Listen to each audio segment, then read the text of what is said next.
一会儿听命令，必须再打。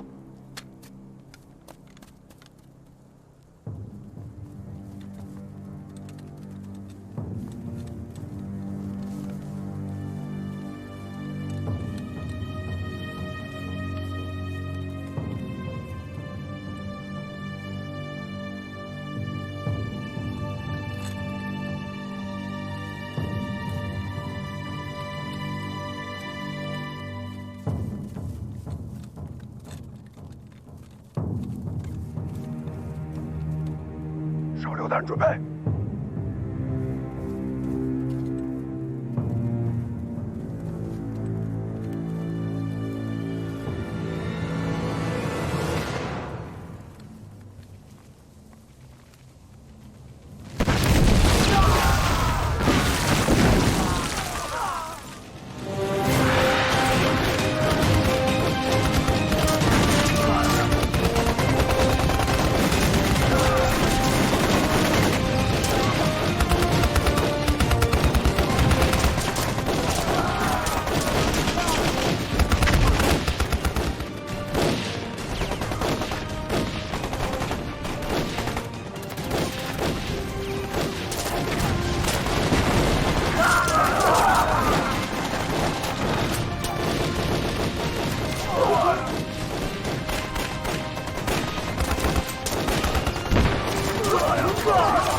甄姐，3个教导员已经牺牲了。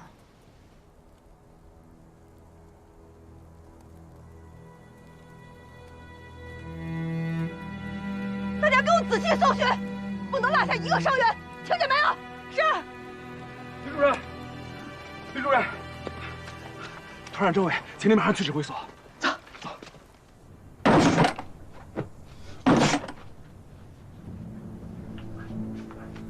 打的什么狗屁仗！3个月的时间了，守着这么一块破阵地，一个团都打光了还不够。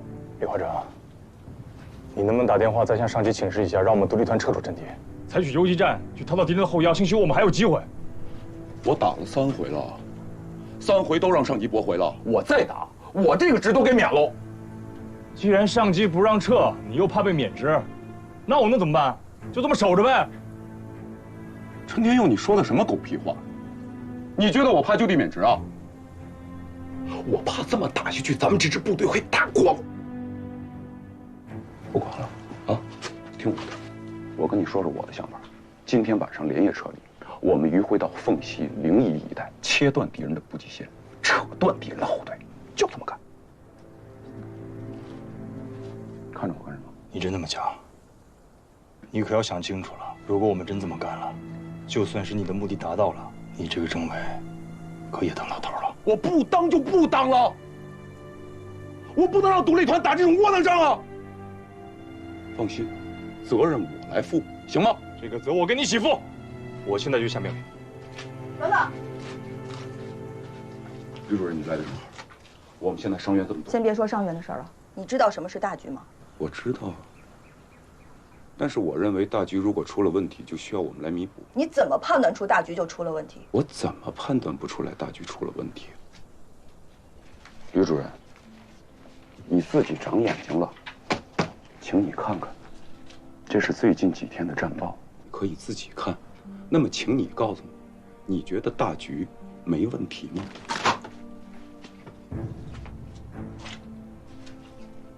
就是因为现在形势已经变成了这样，才需要我们指战员更加坚持听从党的指挥。你擅自放弃阵地，就等于叛党。你把我的话记录在案吧。我把你的话记录在案干嘛呀？我何必给他记录在案啊？那儿有电话，你可以自己打呀，给上级打呀，啊，电话在这儿，给上级打电话，把我的政委撤了，你来打。你拿我当什么了？我并不反对你们的方案，但前提是行动之前必须向上级报告，否则你别想走出这个掩体。问题是上级听我们报告吗？我打了3回了，上级管过我们吗？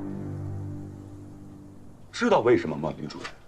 因为我们上级的上级把这个闽西农村当作苏联大城市来布置战术了。不信的话，你可以去问问，你可以去打听打听，你看看战士们他们怎么说。我不聋，我也听到了，但越是这个时候，我们越需要坚持听从党的指挥，否则后果只会更加严重。吕震，你要面对事实，等到敌人发动下次大规模进攻的时候，也许就没有我们这个独立团了。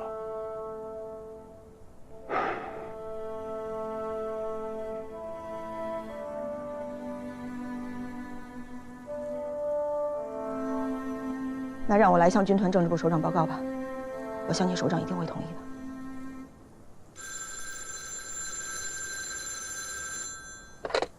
独立团政委李化成，首长。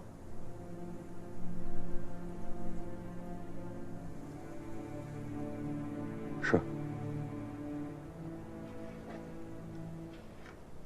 是。首长放心，保证完成任务。独立团一定按时到达松毛岭站位。是。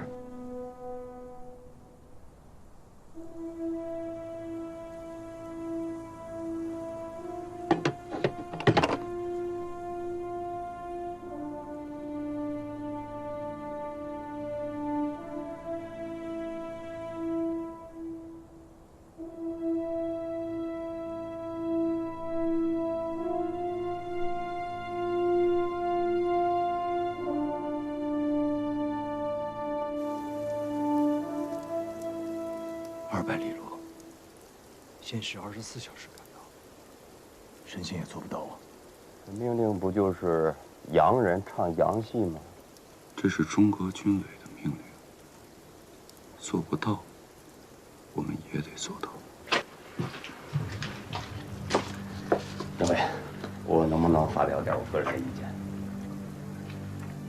那我直言不讳啊，这几天的战报我都看了，我们都知道，名义上松毛岭是我们红9军团跟红24师固守南大门，2万多人，可这几个月扛下来，我们剩下不到5000人，而国民党军第36师、第10师、第85师共计3万余人，在敌人轰炸机强大的火力支持下，势不可挡。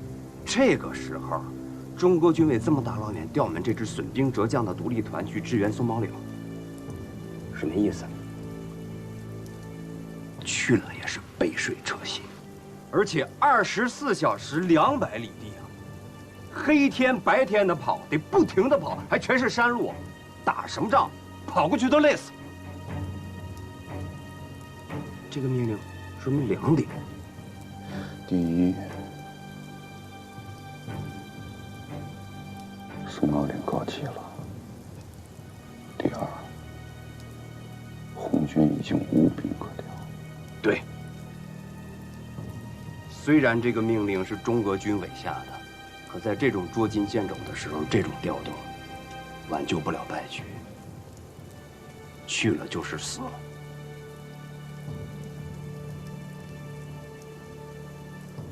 老唐别说了， 24小时200里地，没时间讨论。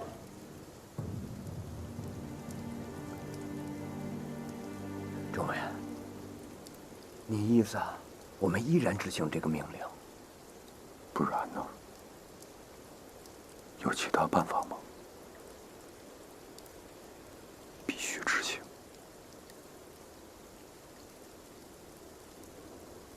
如果我们执行了这个命令，就等于是让我们的战士去送死。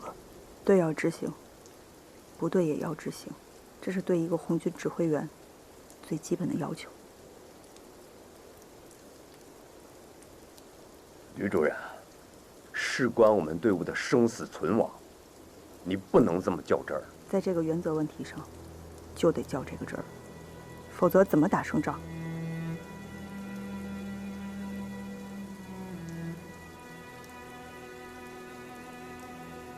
好了，我们不聊命令的事儿了。吕主任，我和团长商量了一下，想让你留下来。为什么？我们队伍的伤员实在是太多了，就让你把他们安排到老乡的家里。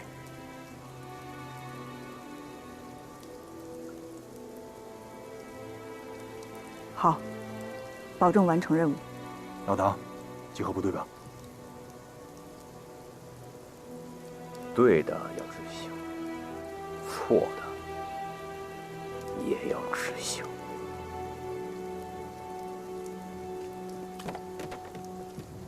报员，随机集合。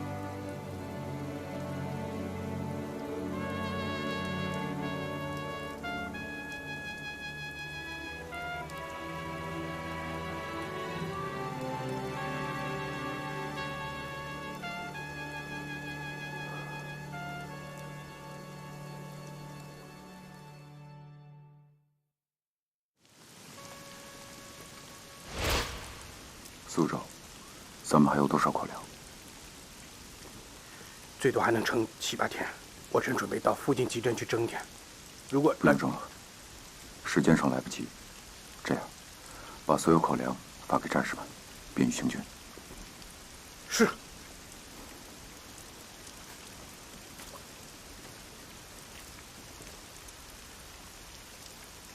各营报告人数。报告团长，一营集合完毕。轻重伤员还剩123人。报告团长，2营集合完毕，轻重伤员加许还剩108人。报告团长，3营集合完毕，轻伤在内还剩98人。同志们，让我们向永远留在这块阵地上的战友告别吧。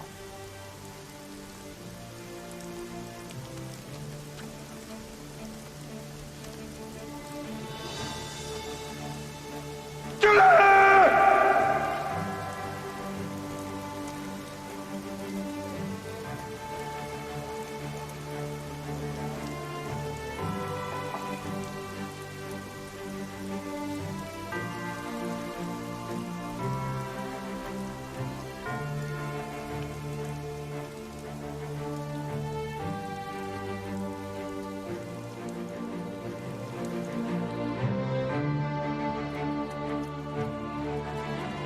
！2个多月前，红军曾取得温芳战斗大捷，那是第5次反围剿作战以来少有的胜利。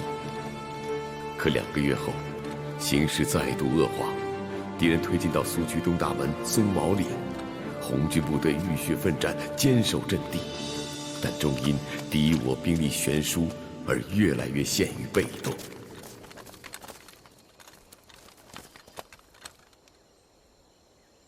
你搞什么名堂？你别耽误时间了，赶紧走吧。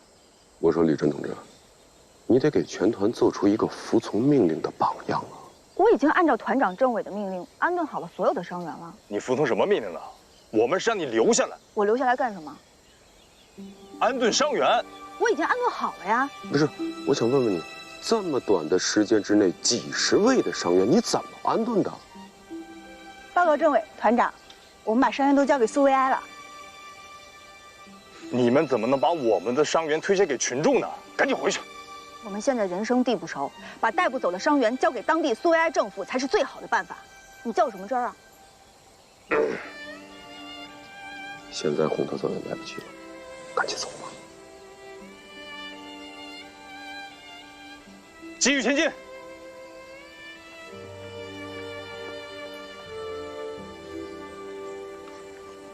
快快！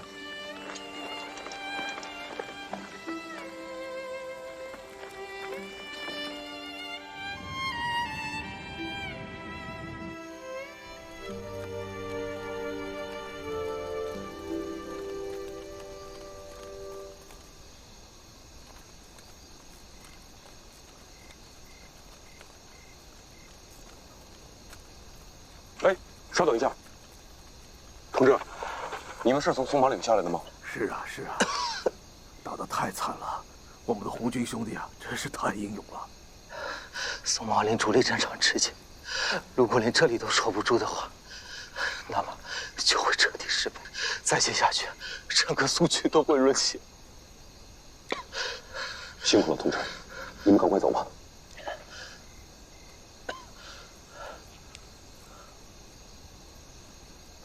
继续前进。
刚才各路侦察员已经把阵地周边的情况都汇总了，确实是像那个牺牲的战士说的，红九军团红24师伤亡已经过半，甚至已经弹尽粮绝了。可他们还坚守在自己的阵地上，等待上级的命令。他们怎么那么死心眼儿啊？这都弹尽粮绝了，还等什么命令？赶紧撤呀！派人联系过了，他们说，没有上级的命令，是绝对不会撤的，就算是死，也要和阵地共存亡。说实话，只有共产党的军队能达到这一点。他们不是在坚守一块阵地，是坚守一个信仰。我们到这个阵地来，没有看到胜利，却在兄弟部队的身上看到了信仰的力量。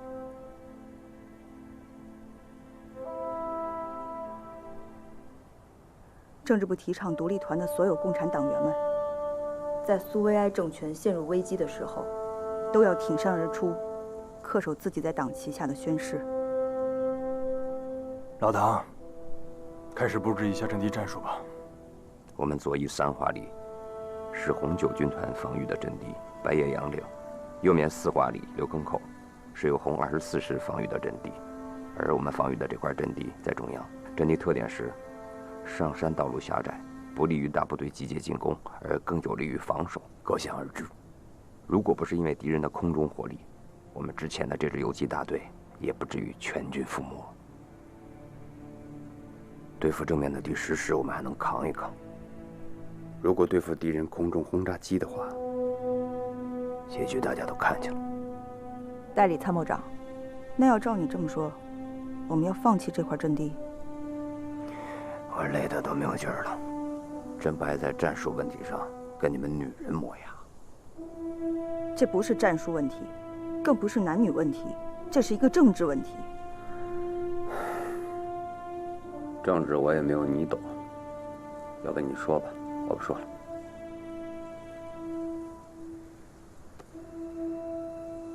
代理参谋长，我感兴趣，接着说。鉴于当下实际情况，我做出如下战术部署：刘山桥，你们3营埋伏在左翼高地，等敌人打起冲锋时，不要急于出击，一定要等敌人的先头部队越过我们的阵地之时，再突然发起解药攻击。是。孙大成，哎，你们2营埋伏在右翼高地，跟3营成犄角之势，掌握时机，也是解药攻击，保存实力，不要轻易出击。明白。哎，3营什么左翼啊？他是什么保存实力了？我1营干嘛？看他戏啊！现在全团也就1营的战斗力稍强，我想用1营作为一堵壁墙，等着敌人越过正面的山脊，遭到2、3营的解药攻击，阵营大乱之时，1营就要像一堵壁墙一样，让敌人迎面撞个鼻青脸肿。明白。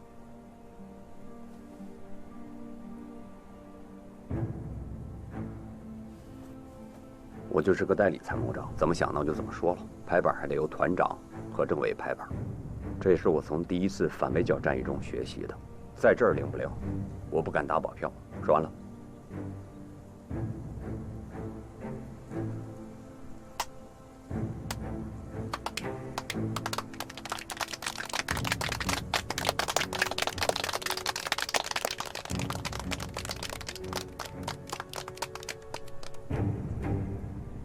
各营长都听清楚了，进入站位，随时做好战斗准备。是。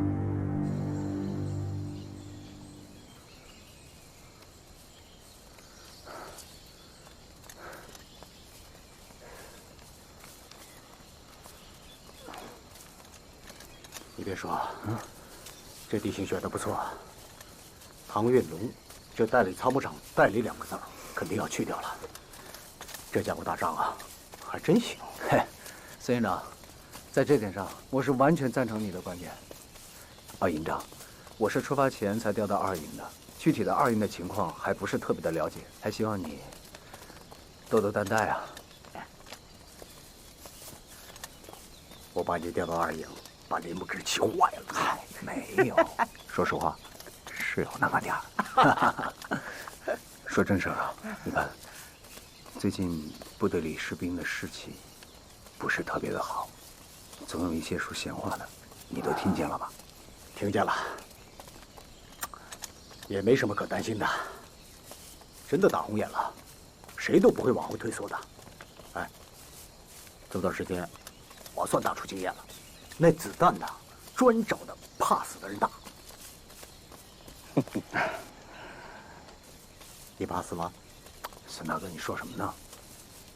生命是宝贵的，谁都怕死，但是也得分是什么时候。你肯定比我怕死，哎，因为你有牵挂。你不像我，我无牵无挂呀，我死了无所谓啊。可你呢，还有你的景妹子。你说你们俩还没洞房花烛夜呢，你就死在这松毛岭上，多不甘心呐！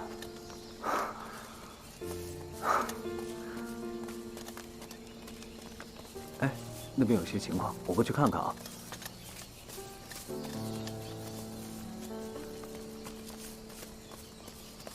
爹，娘，我们孙家就靠我活下去，传宗接代了。保佑我吧，儿子实在不想被埋在这荒山上。保佑我吧。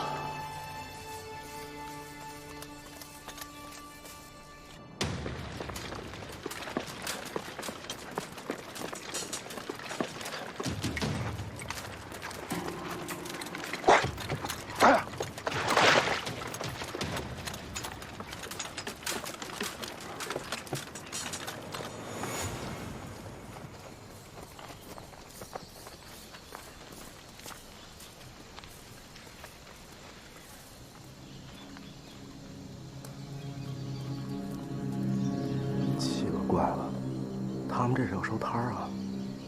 看样子他们一时半会儿不会攻上来。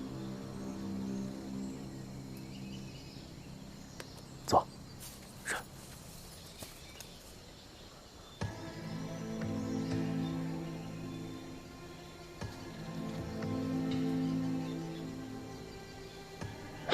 师座，这盘棋我又输了。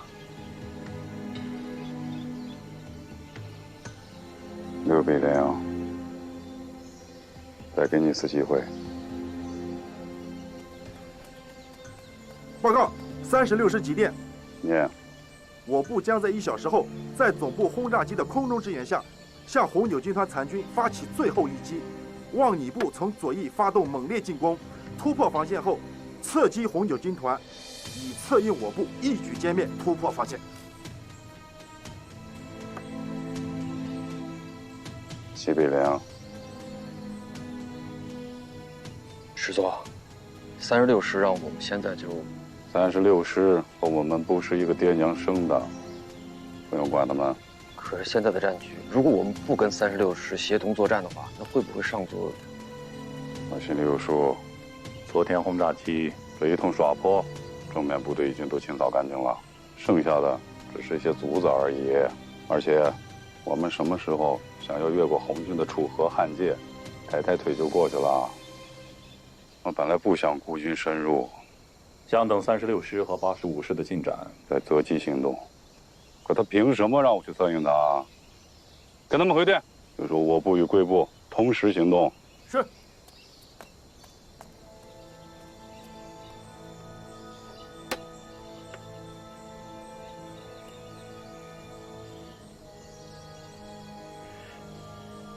还是师座的棋艺高明。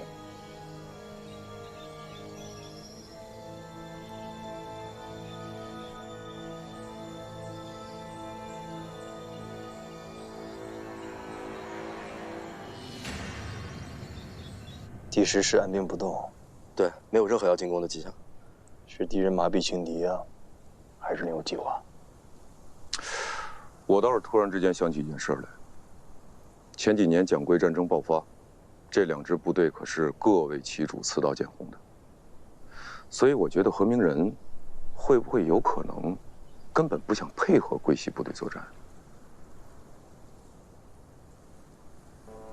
那看来我们进入无战事了。我不这么看。那你有什么想法？九，通知各营长和教导员，还有党员同志，来团部开紧急作战会议。是。开什么紧急会议？咱们几个人先碰个头吧。红九军团红24师的情况，大家也都知道，而且我们的当面之敌，现在在按兵不动。我认为这是一个战机，考验我们独立团政治觉悟的时候到了。我们应该当机立断，做出一个选择。我知道你在想什么，我坚决不同意。你是觉得我们独立团牺牲的人还不够多吗？还要跑到那边去增援？天佑，战局稍纵即逝啊，我们不能再犹豫了。而且驰援兄弟部队有利于我们固守松毛岭的防线，也有利于我们保卫苏区。你这个态度让我有点不好理解。我们的任务是坚守这块阵地，是中国军委给我们下达的命令，我们必须要执行。但是我们指挥员应该根据实际情况做出战术调整啊。实际情况就是我们独立团从600多人打到现在，只剩300多人了。对面的敌人是1个师，还有敌人轰炸机在天上飞来飞去。刚刚到这的惨状你忘了吗？啊！既然我们的命令是坚守这块阵地，能守一时就是一时，守得住是我们的运，守不住是我们的命，我认了。但是你想给我们的部队增加额外的负担和额外的牺牲，这件事情我坚决不同意。吕震同志，这件事你怎么看？我觉得这不仅仅是一个军事选择，更是摆在我们面前的政治决断。别政治的了，行不行？他看得见摸得着吗？我说你能不能让他把话说完呢？首先，我坚决支持政委的意见。其次，红军队伍要有全局观念，不能只顾局部利益。我再提醒你一下，政治处主任同志，我们从200多里外奉中国军委的命令跑到松毛岭来，你觉得我们考虑的是局部利益？可是保护整个苏区寸土不失，才是党和苏维埃的最高利益。天挺有，挺有的。这样，我们好好分析一下局势，我们就明白了。首先，我同意吕震同志说的话。什么叫政治啊？我理解的政治啊，看得见、摸得着、实实在在的事儿。那么站在政治的角度上，我们应该作何选择？红九军团红24师和我们独立团是什么呀？是一盘棋上的车马炮卒。那么我们要想打赢这场战争，应该怎么做？协同作战嘛，车杀、马跳、炮轰、小卒过河。只有这样，我们这一盘棋我们才能打赢。很简单的一个道理，但是要做到，我们必须依靠政治。我还是不同意。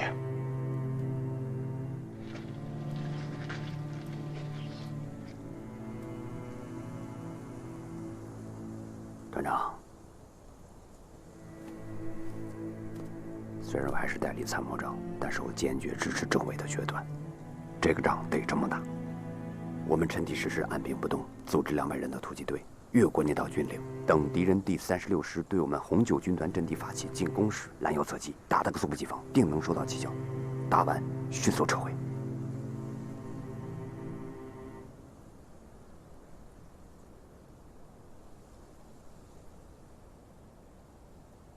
好，既然你们都这么坚持，那我持保留意见。等到各营的指战员都到了，听听营长们的意见。我们的原则是少数服从多数。这件事不能少数服从多数。我提议，我们团部先做出表决，然后把表决的内容告诉各级指战员。同意的，请举手。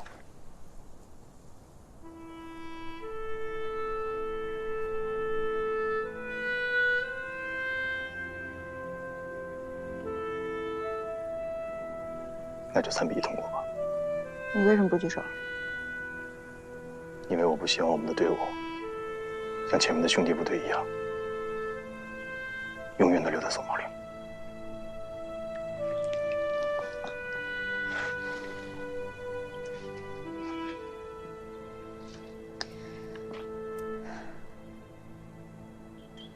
各位营长，长话短说，不做争论。团部已经做出决定，抽调200人当做突击队，向红九军团靠拢，策应他们作战。大伙就准备一下啊！哎，等会儿，团长，是咱自己保得住保不住还不一定呢，这怎么还策应别人去啊？营长，服从命令，听指挥，有意见先执行后发表，这不是服从不服从的问题。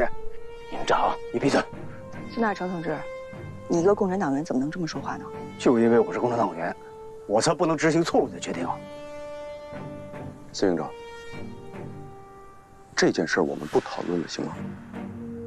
行吗？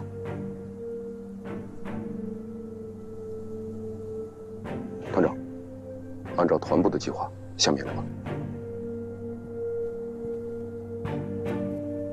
你们跟到，留下你们营人数最多的一个连和政委留守阵地，其余的人都跟我走。不行，援护兄弟部队的任务交给我。你必须留在这儿，以防敌人发起正面的攻击。你说的是对是错，等打完了再说。出发！这一场战斗的意义远远超过战斗本身。虽然指战员们思想上并没有完全统一，但行动上都做到了服从命令、听指挥。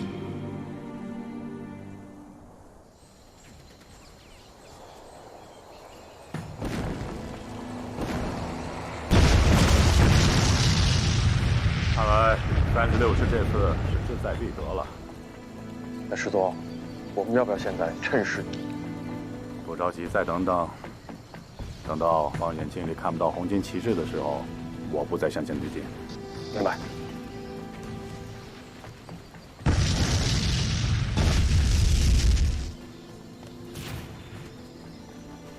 见鬼了！报告，报告师总，36师几点？师总，红九军团得到大规模增援，我部进攻受阻，余请贵部立即发起进攻，与我部互为策应，一举突破苏毛岭防线，为党国共建奇功。放屁！红军四处受困，各军自顾不暇，哪来的大规模增援？哼，就是指挥不当，还想找块遮羞布，怪不得桂系难成大器。师座，36师进攻受阻，我部为何不趁现在一举突破当面防线？命令66团向前推进，5时之前必须全面越过防线，并且向总部报告。66团怕不堪重任，就是因为66团这盘棋下的不好，所以我才给他们次机会。放心，对手已经不行了，活着的不过是些过河的兵卒罢了。是，知下明白，现在就传达命令。嗯。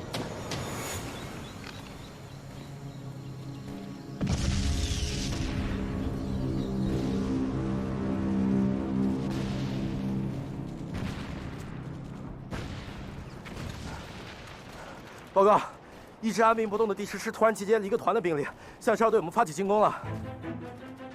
糟了，糟了！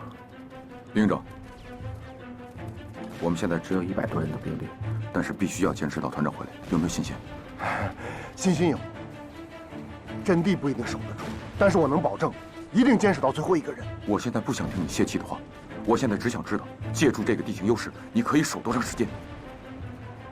政委啊，来的时候你也看到了，同样是这块地形，上面的守军全部阵亡了，别指望咱们的运气会比他们更好。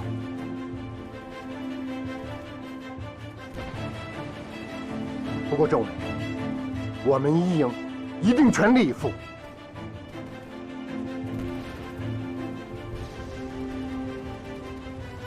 都注意隐蔽。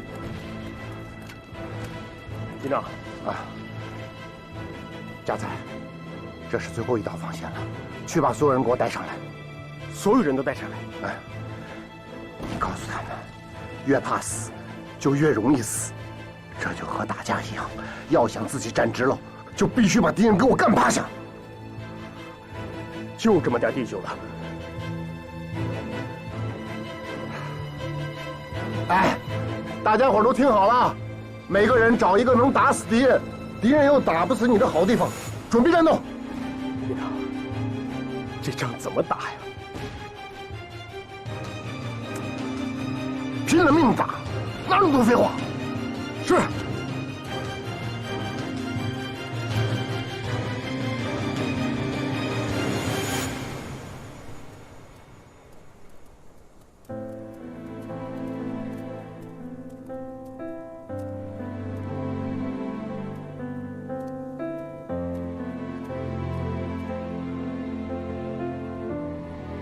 少吧，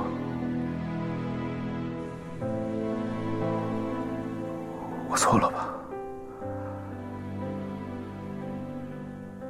我错了，我错了，是我建议把这支部队拉出去的。